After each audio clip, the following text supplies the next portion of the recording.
Hi అండి, అందరికీ నమస్కారం. ఈరోజు మరొక మంచి కథతో మీ ముందుకు వచ్చాను. ఈ కథను కూడా ఆదరిస్తారని మనస్ఫూర్తిగా కోరుకుంటూ ఇక లేట్ చేయకుండా మనం కథలోకి వెళ్ళిపోదాం. పెద్ద బంగ్లా. ఆ బంగ్లా ముందు సురేంద్ర ప్యాలెస్ అని గోల్డ్ కలర్ అక్షరాలతో రాసి ఉంది. బిజినెస్ రంగంలో తనకంటూ ఒక ప్రత్యేకత సంపాదించుకున్న మిస్టర్ సురేంద్ర గారి బంగ్లా అది. అతని వయసు 30 సంవత్సరాలు. అయినా అతని ఆలోచన శక్తి, మేధస్సు అధికంగా కలవాడు. చిన్న వయసులోనే తల్లిదండ్రులు దూరం కావడంతో వారు అప్పటికే మొదలుపెట్టిన తమ వ్యాపార సామ్రాజ్యాన్ని చూసుకుంటూ అంచెలంచెలుగా ఎదుగుతూ ఎప్పుడు తనని ఎవ్వరూ కదపలేని స్థానంలోకి చేరుకున్నాడు. సురేంద్ర అందం, చదువు, మంచితనం అన్నీ కలబోసిన 6 అడుగుల విగ్రహంలా ఉన్న ఈ అందగాడికి 4 సంవత్సరాల క్రితమే ప్రేమించిన అమ్మాయితో పెళ్లి జరిగింది. ఆ అమ్మాయి మధ్యతరగతి కుటుంబానికి చెందింది. వారి తల్లిదండ్రులు అంత గొప్ప స్థానంలో ఉన్నా అతనికి ఆమెను ఇచ్చి పెళ్లి చేయడానికి ఏమాత్రం ఒప్పుకోలేదు. డబ్బున్న వాళ్ళు వాడుకుని వదిలేస్తారులే తప్ప ప్రేమగా గుండెల్లో దాచుకోరు అని వారి నమ్మకం. దాంతో వారి పెళ్లికి వాళ్ళు అంగీకరించలేదు. కానీ సురేంద్ర ప్రేమని లోతు చూసిన ఆమె అతన్ని విడిచి బ్రతకలేను అని ఒక నిర్ణయం తీసుకొని తల్లిదండ్రుల్ని, తన కుటుంబాన్ని అన్నిటినీ వదిలేసి అతని దగ్గరికి వచ్చేసింది. ఆమెని ప్రేమగా ఆదరించి అక్కున చేర్చుకున్నాడు సురేంద్ర. ఆ తర్వాత ఎప్పుడూ ఆమె పుట్టింటికి వెళ్ళే అవసరమే రాలేదు. మనసులో బాధ ఉన్నా అది అతనికి తెలియకుండా అతనితోటి సంతోషంగా గడుపుతుంది. ఆమె గర్భవతి కూడా అయింది. అలా సంవత్సరం పాటు ఆనందంగా సాగిన వారి సంసారంలో అనుకోని కుదుపుగా సంవత్సరం తిరగకుండానే గర్భవతి అయిన ఆమె ఒక ఆడపిల్లకు జన్మనిచ్చి తన తుది శ్వాసను విడిచింది. ఆమె మరణం అతనిలో ఒక కల్లోలం రేపింది. అయినా వాళ్ళందరూ దూరం అయ్యి చివరికి ప్రేమించిన అమ్మాయి కూడా దూరం అవ్వడంతో కృంగిపోయిన అతను మౌనంగా మారిపోయాడు. తన భార్య తనకి గుర్తుగా మిగిల్చి వెళ్ళిపోయినా తన కూతుర్ని చూసుకుంటూ సీరియస్గా ఉండటం అలవాటు చేసుకున్నాడు అతను. ఒకప్పుడు నవ్వుతూ సరదాగా ఉండే అతను ఇప్పుడు ప్రతి విషయానికి కోపట్టం, విసుక్కోవడం, చిరాకు పట్టం చూసి పనివాళ్ళు అతన్ని కదపాలి అంటేనే భయపడుతూ ఉంటున్నారు. స్నేహితులైతే అతని దరిదాపుల్లో కూడా రావడమే లేదు. అతని శ్రేయస్సు కోరేవారు చాలామంది మళ్ళీ పెళ్లి చేసుకోమని సలహా కూడా ఇచ్చారు. కానీ మధ్యలో ఉన్న భార్య రూపం అతన్ని మరొక స్త్రీ వైపు కూడా చూడనివ్వకుండా కట్టిపడేస్తూ ఉండడంతో ఆ ఆలోచననే అతని మనసులోకి రానివ్వడమే లేదు. అలా రోజులు గడుస్తూ ఉండగా ఒకరోజు ఆఫీసులో పనిచేసుకుంటున్న సురేంద్రకి ఇంటి నుంచి ఫోన్ వచ్చింది. ఆ కాల్ లిఫ్ట్ చేసిన అతను ఆ ఇంటి పని మనిషి చెప్పిన విషయం విని షాక్ అయిపోయాడు. వాట్? శ్రావ్య మెట్ల మీద నుంచి పడిపోయిందా? మీరందరూ ఉండగా ఇది ఎలా జరిగింది? మీకు అందుకేనా అంతంతేసి జీతాలు ఇచ్చి మరీ పనిలో పెట్టుకున్నది? నా కూతురికి ఏమైనా జరగాలి, మీలో ఎవ్వరు కూడా ప్రాణాలతో మిగలరు అని సీరియస్గా వార్నింగ్ ఇచ్చి కాల్ కట్ చేసి హడావిడిగా ఎక్కడికో వెళ్తున్నాడు సురేంద్ర. రాజస్థాన్ హాస్పిటల్లో చిల్డ్రన్ వార్డులో బెడ్పై పడుకుని ఉంది ఒక పసిపాప. నిండా 3 సంవత్సరాలు కూడా లేని ఆ పాప పక్కన ఒక 26 సంవత్సరాల అమ్మాయి కూర్చొని ప్రేమగా ఆమె తల నిమురుతూ బాగా నొప్పిగా ఉందా అని లాలనగా అడిగింది. పాల బుగ్గలపై కన్నీటి చారలు కట్టగా తన అమాయకమైన మొహాన్ని నిలువుగా ఊపుతూ చెప్పింది ఆ పాప. డాక్టర్ మందిచ్చారు కదా, త్వరగా తగ్గిపోతుందిలే, ఏడవకు అంటూ ఆ పాప కన్నీళ్లు తుడిచి ప్రేమగా ఆమెను లాలిస్తూ ఉంది ఆ అమ్మాయి. అప్పుడే డోర్ తీసుకొని లోపలికి హడావుడిగా వచ్చాడు సురేంద్ర.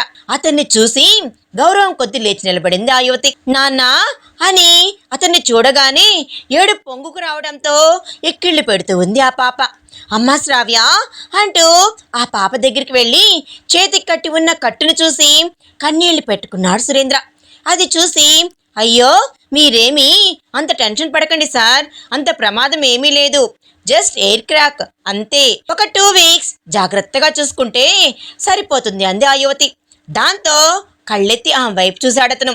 చిన్న కళ్ళు, చెక్కినట్లుగా ఉన్న అందమైన ముక్కు, సన్నగా పల్చగా ఉన్న లేలేత పెదవులు, పై పెదవి పైన చిన్న పుట్టిమచ్చ, అచ్చం చూడటానికి పాపు బొమ్మలా అందంగా ఉంది ఆమె.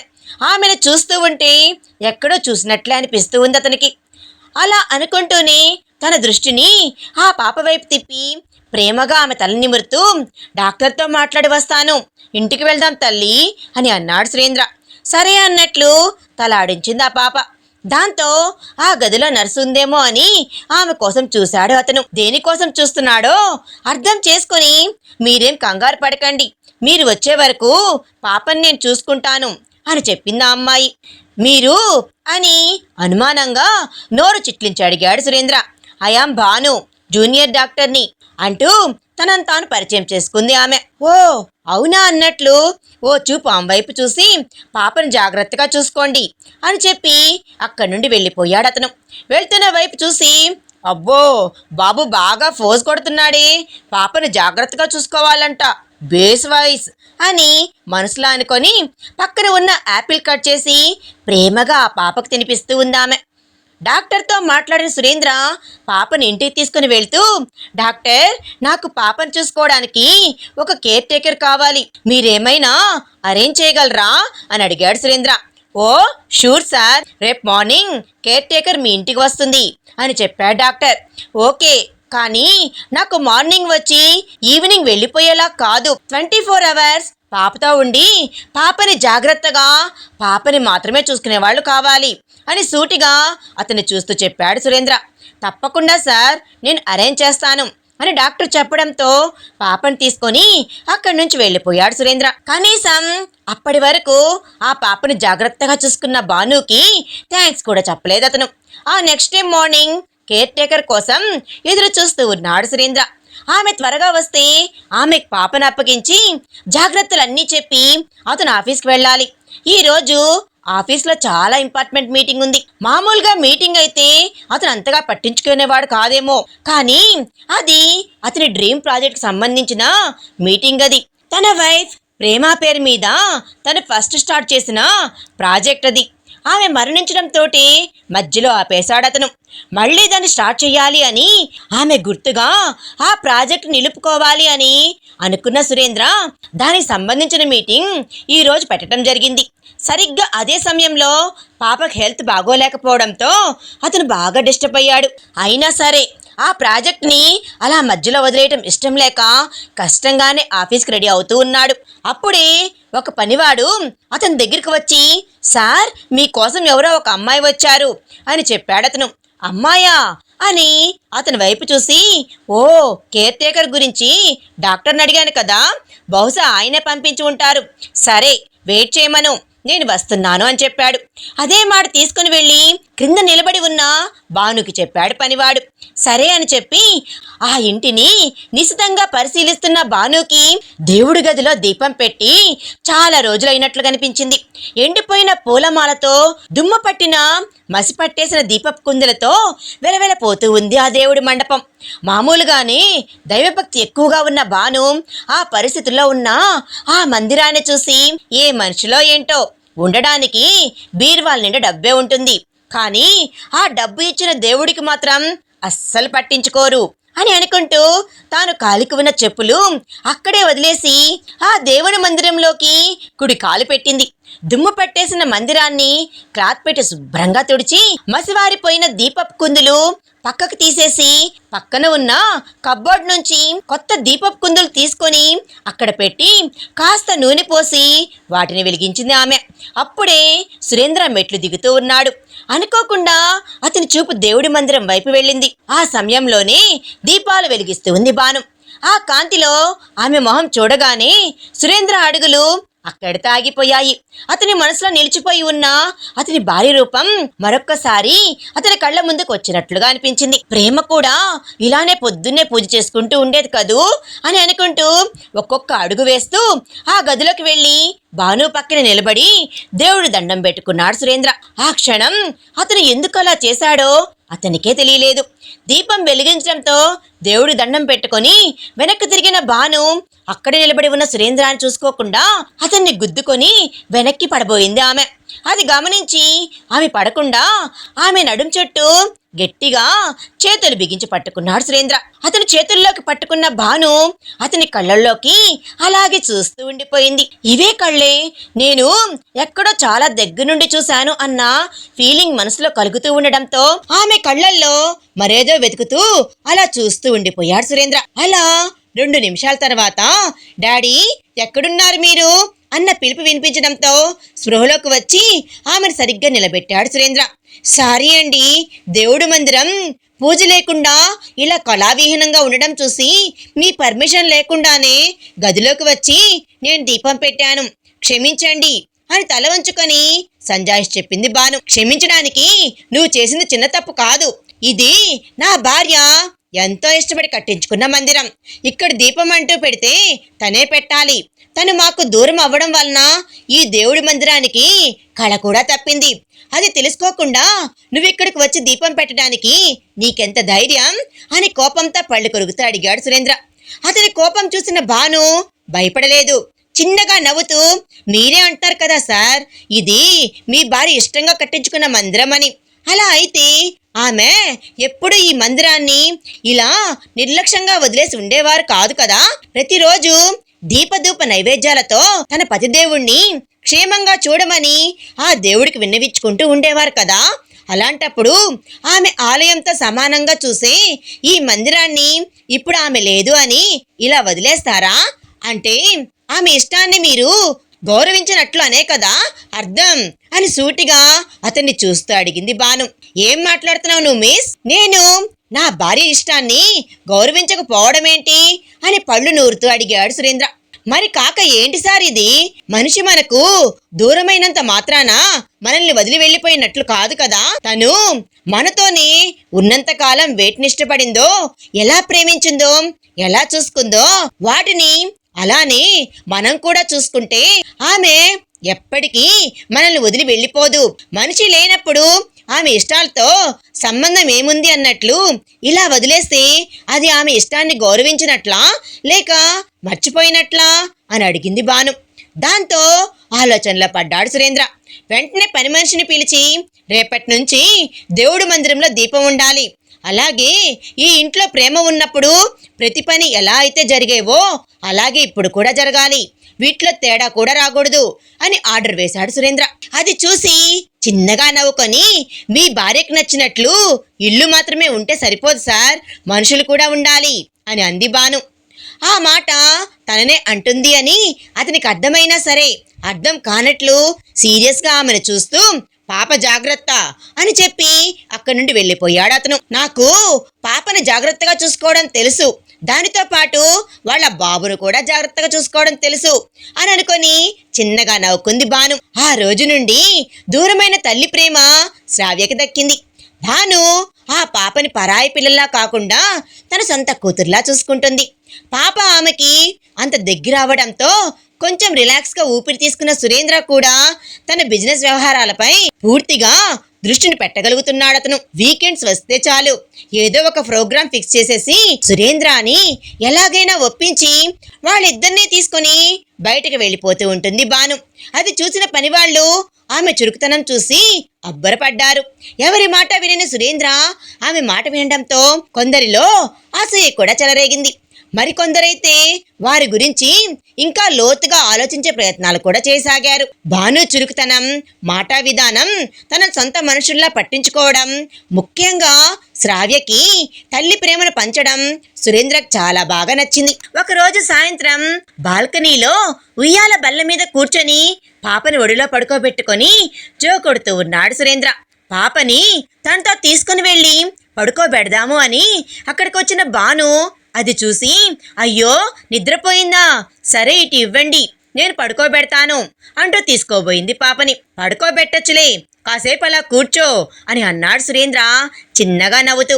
అతని ఎదురుగా ఉన్న చైర్లో కూర్చుంది ఆమె. ప్రేమగా కూతురు వైపు చూస్తూ, నువ్వు వచ్చాక శ్రావ్య చాలా మారిపోయింది, నీకు చాలా దగ్గరైపోయింది అని అన్నాడు సురేంద్ర చిన్నగా నవ్వి. పాప దగ్గర అవ్వాల్సింది నాకు కాదు సార్, తన తల్లికి అని అంది భాను. దాంతో చురుగ్గా ఆమె వైపు చూస్తూ, తల్లికా అని అయోమయంగా అడిగాడు సురేంద్ర.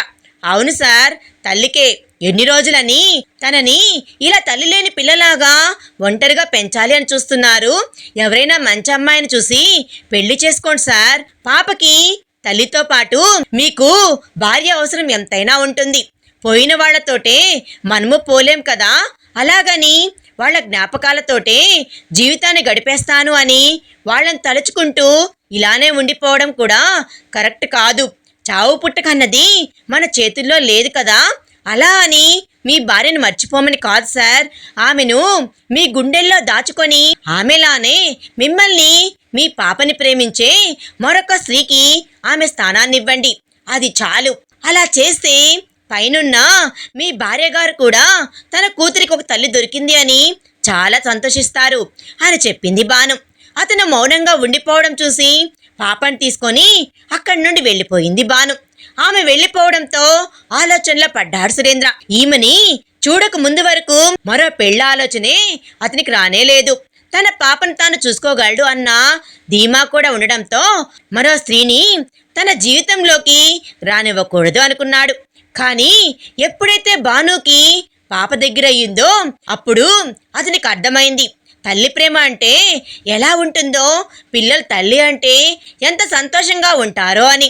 కానీ అదే మాట ఆమెతో చెప్పలేకపోయాడు అతను. భార్య చనిపోయి ఒక బిడ్డ ఉన్న నన్ను నువ్వు పెళ్లి చేసుకొని నాకు రెండో భార్యగా రాగలవా అని అడిగే ధైర్యం చేసి ఆమెను అడగలేకపోయాడు. ఆ ఆలోచనతోటే మెల్లిగా నిద్రలోకి జారుకున్నాడు అతను.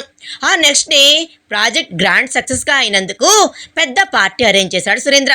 చాలా పెద్ద పెద్ద వాళ్ళు ఆ పార్టీకి రావడంతో వాళ్ళ మర్యాద కోసం ముందు కొద్దిగా డ్రింక్ తీసుకున్నా ఆ తర్వాత ప్రేమ గుర్తుకు రావడంతో అతను తీసుకున్న వైన్ ఎక్కువైపోయింది. ఒళ్ళు తెలియనంత విపరీతంగా తాగేసిన సురేంద్ర అర్ధరాత్రి దాటుతూ ఉండగా ఇంటికి వచ్చాడు అతను. ఒక్కసారి పాపను చూసుకోవాలి అనిపించి భాను ఉన్న గది తలుపు తెరిచి చూశాడు. భానుపై కాళ్ళు చేతులు వేసి నిద్రపోతూ ఉంది శ్రావ్య. శ్రావ్య అలా చేయడం వల్ల భాను నైట్ డ్రెస్ చెదిరి ఆమె నడుమంతా బయట కనిపిస్తూ ఉంది. అలాగే పై బటన్ ఊడిపోయి ఎదలు కొద్దిగా బహిర్గతం అవుతూ ఉన్నాయి. అది చూసిన సురేంద్రకి ఏదో తెలియని మత్తు ఆవరించింది. మెల్లిగా బెడ్ దగ్గరికి వెళ్ళి ఆమె పై ఉన్న శ్రావ్య చేతులు కాళ్ళు పక్కకు జరిపి భానుని చేతిలోకి ఎత్తుకున్నాడు సురేంద్ర. గాఢ నిద్రలో ఉన్న భానుకి తనను ఎవరో ఎత్తుకున్నట్లుగా తెలుస్తుంది. కానీ నిద్రమత్తు వలన ఆమె కళ్ళు తెరవలేకపోయింది. తడబడుతున్న అడుగులతోటి ఆమెను చాలా జాగ్రత్తగా తన గదిలోకి తీసుకుని వెళ్ళి బెడ్ పై పడుకోబెట్టాడు.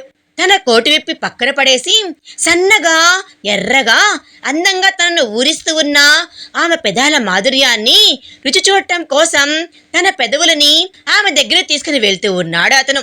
ఒక రకమైన వాసన ముక్కుకు తెలియడంతో కళ్ళు తెరిచి చూసింది భాను. కానీ అప్పటికే జరగాల్సింది జరిగిపోయింది. అతని పెదవులు ఆమె పెదవులను పూర్తిగా ఆక్రమించుకున్నాయి. తన చేతులతో కొడుతూ అతని నుండి విడిపించుకునే ప్రయత్నం చేస్తూ ఉంది ఆమె. ఆమె చేతులను తన చేతులతో బంధించి పూర్తిగా ఆమె పైకి చేరిపోయాడు అతను. ఏమీ చేయలేని నిస్సహాయతతో ఆమె కళ్ళు వర్షిస్తూ ఉన్నాయి. అతను ఆమె పైన ఉండడంతో ఆమె ఎట్టు కదలలేకపోతుంది. ఉప్పుగా ఆమె రక్తం తన నాలుకకి తాకడంతో ఆమె పెదవులను సున్నితంగా తన నాలుకతో రాస్తూ విడిచిపెట్టి ఆమె మొహం మొత్తం ముద్దులతో నింపేస్తూ ఉన్నాడు. సార్, ఏంటిది? ప్లీజ్ నన్ను వదలండి అని ఏడుస్తూ బతిమిలాడుతూ ఉంది భాను. ప్లీజ్ ప్రేమ, వద్దనకు, నాకు నువ్వు కావాలి అని ముద్దగా వచ్చింది అతని వాయిస్. తాగిన మత్తులో తనను అతని భార్య అనుకుని ఇదంతా చేస్తున్నాడని అర్థం అవ్వడంతో భానుకి ఏం చేయాలో అర్థమే కావడం లేదు. అతని నుండి ఎలా తప్పించుకోవాలో పాలుపోవడం లేదు ఆమెకు. ఎక్కడో మనసులో భద్రంగా దాచుకున్న అతని పైన ఉన్న ప్రేమ ఒక్కసారిగా పొంగుకు వచ్చి అతన్ని తనలో కలిపేసుకోమని గోల పెడుతూ ఉంది మనసు. మరొక వైపు ఇది తప్పు, రేపు తెల్లవారడంతో అతనికి మత్తు విడిపోతుంది, జరిగింది తెలిస్తే అతను నిన్ను జీవితంలో క్షమించడు అని ఆమె అంతరాత్మ ఆమెను హెచ్చరించుతూ ఉండడంతో అతన్ని తనపై నుండి తొయ్యడానికి విశ్వ ప్రయత్నం చేస్తుంది ఆమె. కానీ అతని బలం ముందు ఆమె బలం ఏమాత్రం సరిపోవడం లేదు.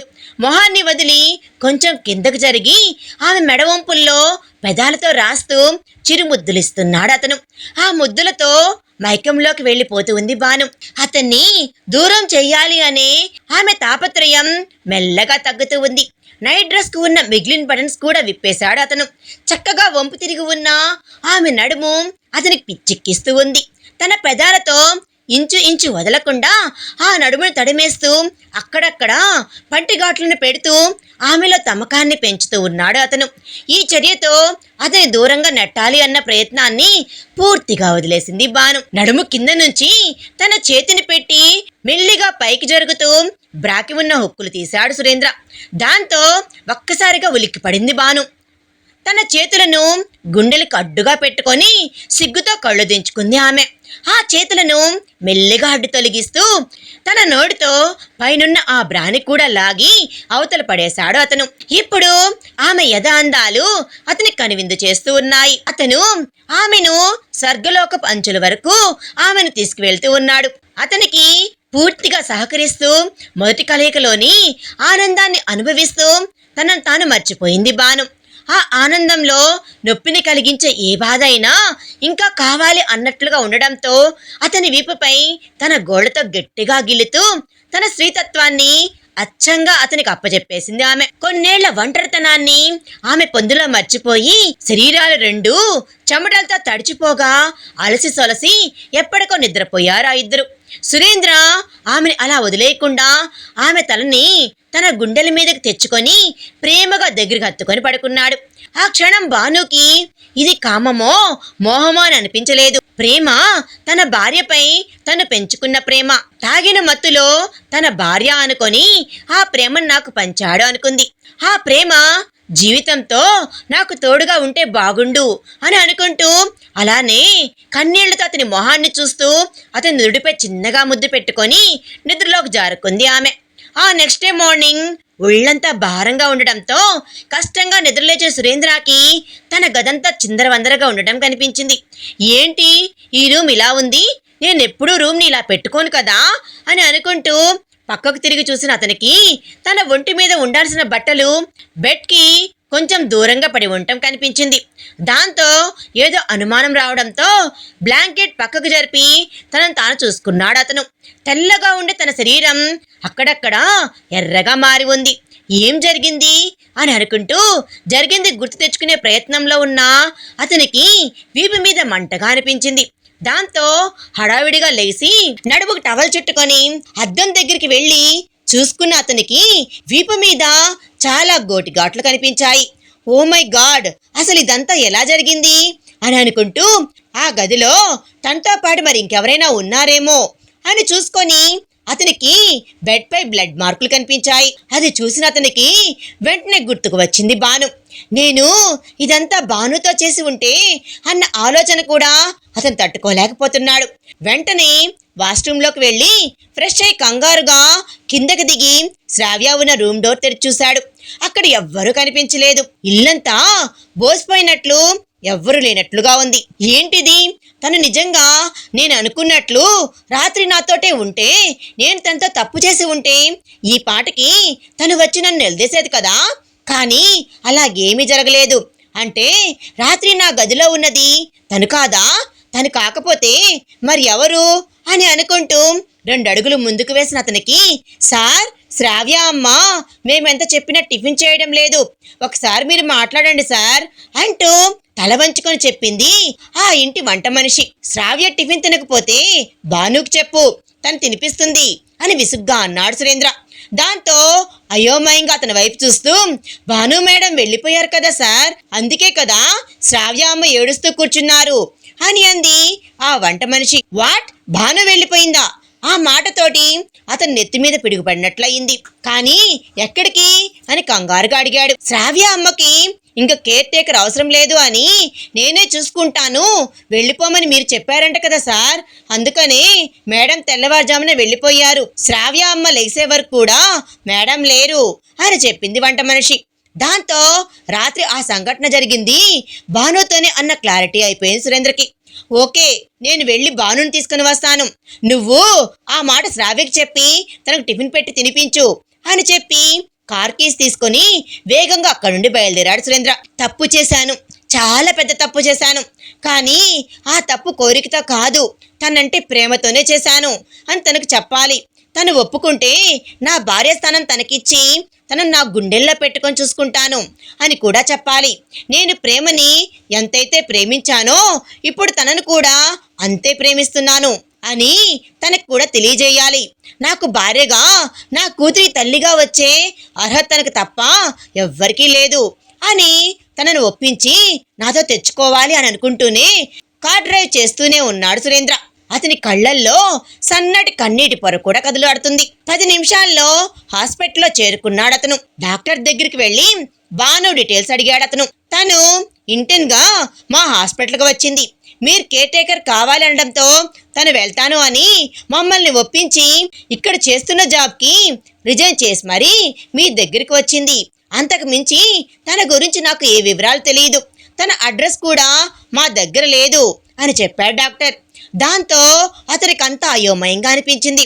ఎప్పుడు బాను తన గురించి, తన కుటుంబం గురించి, తన భార్య గురించి మాట్లాడుతూ తనలోని మార్పు తీసుకొని రావాలని చాలా ప్రయత్నం చేసింది. కానీ ఎప్పుడు తను బాను గురించి అడిగి అస్సలు తెలుసుకోలేదు.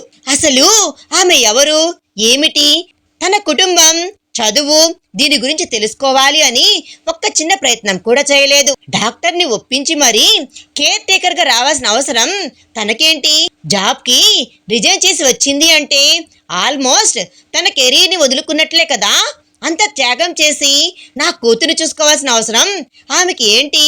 అసలు ఎవరు ఆమె అని ఆలోచనలు, ప్రశ్నలు సురేంద్ర మనసులో తిరుగుతూ ఉన్నాయి. కానీ వాడి సమాధానం మాత్రం ఎక్కడా దొరకలేదు. పిచ్చివాడిలా సిటీ మొత్తం వెతికాడు. అయినా కూడా బాను జాడ అతను తెలియనేలేదు. మరోపక్క శ్రావ్య కూడా అమ్మపై బెంగ పెట్టుకుంది. ఒక పక్క పాపను చూసుకుంటూనే మరొక పక్క బానును వెతుకుతూ ఉన్నాడు సురేంద్ర. అలా 2 నెలలు గడిచిపోయాయి. అయినా కూడా బాను ఎక్కడ ఉందో, ఎక్కడికి వెళ్ళిందో ఏ వివరాలు అతను తెలియలేదు. అలా ఉండగా ఒకరోజు ఏదో ఫైల్ కోసం కప్బోర్డ్ తెరిచిన అతనికి అనుకోకుండా ఒక ఆల్బమ్ దొరికింది. ఇది ఎవరి ఆల్బమ్, నేను ఎప్పుడూ చూడలేదే అని అనుకుంటూ అది ఓపెన్ చేసి చూసి అతను షాక్ అయ్యాడు. అందులో ప్రేమ, బాను కలిసి దిగిన ఫొటోస్ చాలా ఉన్నాయి. వాటితో పాటే ప్రేమ ఫ్యామిలీ మెంబర్స్ ఫొటోస్ కూడా అందులో ఉన్నాయి.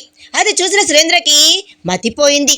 ప్రేమ తన దగ్గరికి వచ్చినప్పటి నుంచి ఆమెని ప్రేమగా అయితే చూసుకున్నాడు, కానీ ఆమె కుటుంబం గురించి ఏనాడు ఆలోచించలేదు. అసలు ఆమె కుటుంబంలో ఎవరెవరు ఉంటారో కూడా అసలు ఏనాడు అడిగి తెలుసుకునే ప్రయత్నం కూడా చేయలేదు. ఆ వివరాలు తెలియకపోవడంతో ప్రేమ చనిపోయిన సంగతి కూడా వాళ్ళ తల్లిదండ్రులకి చెప్పలేకపోయాడు అతను. అందుకే భాను ఎవరు అన్నది అతను తెలియనేలేదు. అంటే భాను ప్రేమ చెల్లెలన్నమాట.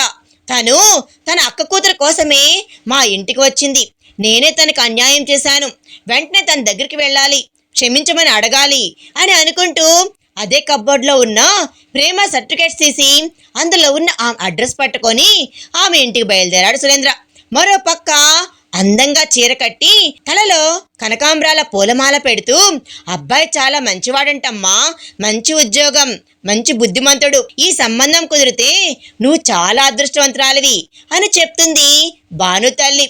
కానీ ఆ మాటలేవి భాను చెవికి చేరడమే లేదు. మనసు తనువు ఒకరికిచ్చి మనవు మరొకరిని చేసుకుంటే ఎలా అమ్మా?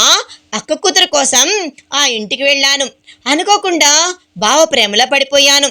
అక్క వెళ్ళిపోయినప్పుడు అతని కోసం మనల్ని అందరినీ వదిలి వెళ్ళిపోయి అంత ఏముంది అతనిలో అనుకున్నాను నేను. కానీ ఇప్పుడు అనిపిస్తుంది, ఇవన్నీ వదిలేసి తన దగ్గరికి వెళ్ళిపోయి నేను నిన్ను ప్రేమిస్తున్నాను, నువ్వు లేకుండా నేను బ్రతకలేనని చెప్పాలని ఉంది. కానీ అలా చేస్తే అది నా స్వార్థం అవుతుంది. అది అక్క అనుకొని, కానీ నా మీద ప్రేమతో కాదు, నేను నా స్వార్థంతో అది అడ్డు పెట్టుకొని అక్క స్థానంలోకి వెళ్ళలేను.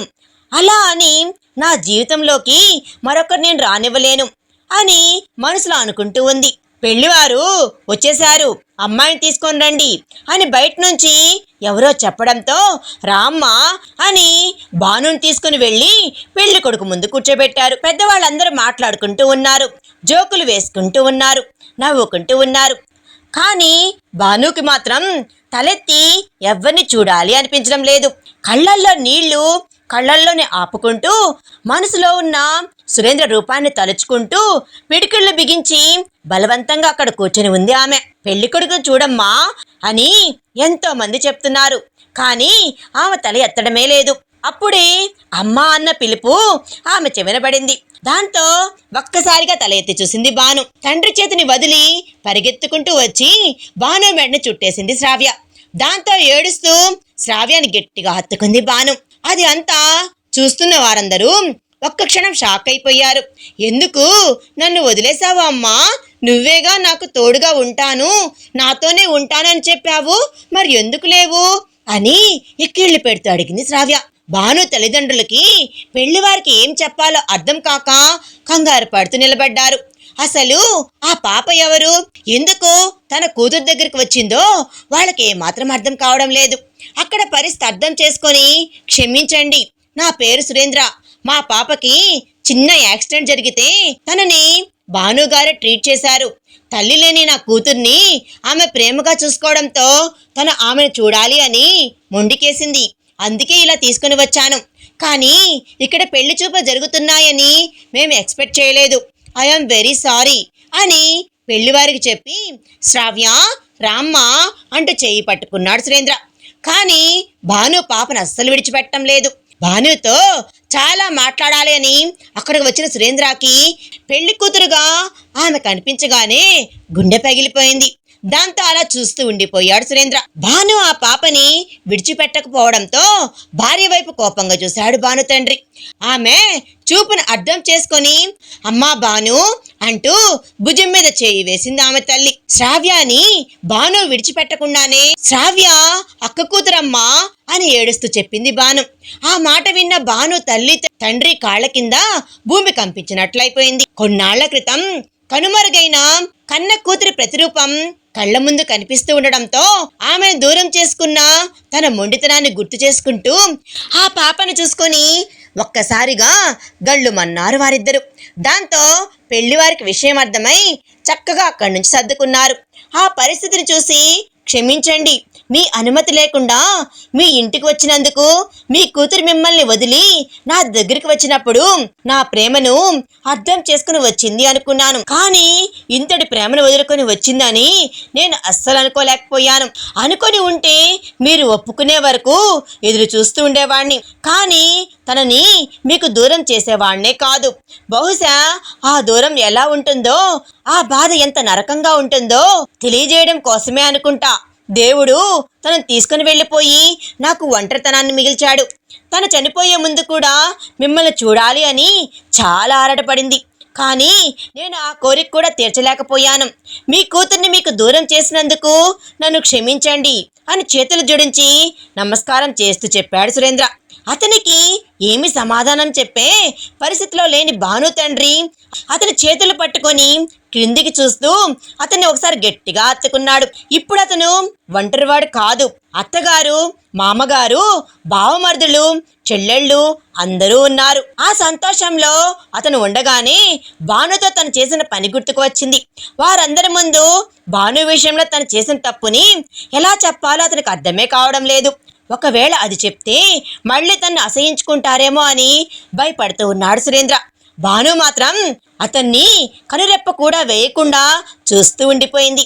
ఆమె కళ్ళల్లో అతనిపై అమితమైన ప్రేమ కనిపిస్తూ ఉండడంతో పెద్ద కూతురు విషయంలో చేసిన తప్పు చిన్న కూతురు విషయంలో చేయదలుచుకోలేదు ఆ తండ్రి. పైగా ఇప్పుడు తన కూతురికి ఓ తల్లి కావాలి, అది తన కూతురే కావాలి అని అనుకున్న ఆ తండ్రి సురేంద్ర ముందు చేతులు జోడిస్తూ అసలు ఈ పని నేను ఎప్పుడో చెయ్యాలి, కానీ నా మూర్ఖత్వంతో అప్పుడు చేయకుండా నా పెద్ద కూతుర్నే దూరం చేసుకున్నాను. అదే తప్పు మళ్ళీ చేయదలుచుకోలేదు. దయచేసి నా చిన్న కూతుర్ని పెళ్లి చేసుకొని ఆ పిల్లకి తల్లినివ్వగలరా అని అడిగాడు అతను. దాంతో భాను వైపు చూశాడు సురేంద్ర. ఆమె కళ్ళు అతని సమాధానం కోసం ఆశగా ఎదురు చూస్తున్నాయి. అదురుతున్న తన గుండె మీద చేయి వేసుకొని అతనేం చెప్తాడా అని ఎదురు చూస్తూ ఉంది ఆమె కళ్ళల్లో కనిపిస్తున్న ఆరాటం చూసి చిన్నగా నవ్వుకొని సరే అన్నట్టు తల ఊపాడు సురేంద్ర. దాంతో పోయిన ప్రాణం మళ్ళీ వచ్చినట్లయింది భానుకి. దగ్గరలోనే ఒక మంచి ముహూర్తం చూసి వాళ్ళిద్దరి చేత దండలు మార్పించారు పెద్దవాళ్ళందరూ. ఫోటోలకు ఫోజులు ఇస్తూ get ready to second night అని చిన్నగా ఆమె చెవిలో గొనిగాడు సురేంద్ర. ఆ మాటతో షాక్ అయ్యి అతని వైపు చూస్తూ, అంటే మీకు అంతా గుర్తుందా అని అడిగింది భాను. గుర్తులేదు, మత్తులో ఉన్నాను కదా, కానీ ప్రేమ ఉంది కాబట్టే వెతుక్కుంటూ వచ్చాను అని అన్నాడు సురేంద్ర. ఎంత మత్తులో ఉంటే మాత్రం పరాయి ఆడపిల్లతో అలా ప్రవర్తిస్తారా అని చిన్నగానే అడిగింది భాను. పరాయి ఆడపిల్ల అని నేను అనుకోలేదు కాబట్టే అలా ప్రవర్తించాను. అయినా నీ అంత వైల్డ్గా అయితే నేను ప్రవర్తించలేదు కదా. నా వీపు మీద నీ గోటి గుర్తులు ఇంకా పచ్చిగానే ఉన్నాయి తెలుసా. అర్జెంటుగా ముందు వాటిని కట్ చేయి అని అన్నాడు సురేంద్ర. చిన్నగా సిగ్గుపడుతూ తమరు మాత్రం ఏం తక్కువ కాదు అని అంది. నా స్టామినా నువ్వు పూర్తిగా చూడలేదు బంగారం. చూసి ఉంటే వెంటనే లేచి ఇలా నాకు దూరంగా పారిపోయి వచ్చేసేదాన్ని కానే కాదు. మినిమం 1 వీక్ బెడ్కి అతుక్కుపోయి ఉండేదానివి అని అన్నాడు అతను. అసలు సిగ్గులేదు నీకు అని మెల్లగా అతను నడుం గిల్లుతూ అంది భాను. అలా అందరి మధ్య సంతోషంగా పెళ్లి చేసుకొని సెకండ్ నైట్కి సిద్ధమయ్యారు వాళ్ళిద్దరూ. ఇంతటితో ఈ కథ సమాప్తమైంది. మరొక మంచి కథతో మీ ముందుకు వస్తాను. ఈ కథ నచ్చితే లైక్ చేసి మీ విలువైన అభిప్రాయాన్ని కామెంట్ రూపంలో తప్పకుండా తెలియజేయండి. కొత్తవారు మన ఛానల్ చూస్తున్నట్లయితే ప్లీజ్ సబ్స్క్రైబ్ చేసుకోండి. Thanks for watching.